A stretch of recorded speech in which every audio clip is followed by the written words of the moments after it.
Hello students, neat ప్రిపరేషన్లో భాగంగా మనం ఇవాళ ఫైలం సీలెంట్రేటా గురించి క్విక్ రివిజన్ చేసేసుకుందాం.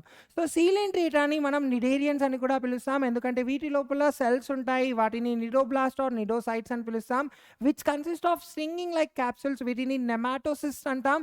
ఈ స్ట్రింగింగ్ లైక్ క్యాప్సూల్స్ వచ్చేసి లివింగ్ ఆర్గానిజమ్స్కి ప్రేని క్యాచ్ చేయడంలో అలానే డిఫెన్సివ్ మెకానిజంలో హెల్ప్ చేస్తున్నాయి. ఓవరాల్గా నిడోసైట్స్ యొక్క వర్క్ చూసుకుంటే యాంకరేజ్ ఇవ్వడంలో అలానే డిఫెన్సివ్ మెకానిజంలో అలానే ప్రేని క్యాచ్ చేయడంలో హెల్ప్ చేస్తున్నాయి.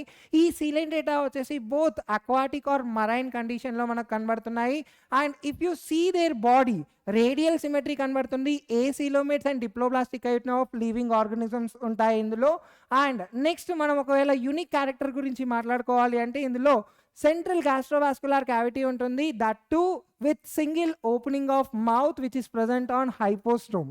ఇప్పుడు డైజెషన్ చూసుకుంటే ఇంట్రాసెల్యులార్ ఆర్ ఎక్స్ట్రా సెల్యులార్ కనిపిస్తుంది. అండ్ కొన్ని లివింగ్ ఆర్గానిజమ్స్ లైక్ కొరల్స్లో చూసుకుంటే కనుక స్కెలిటన్ వచ్చేసి కాల్షియం కార్బోనేట్ తోటి రెడీ అవుతుంది.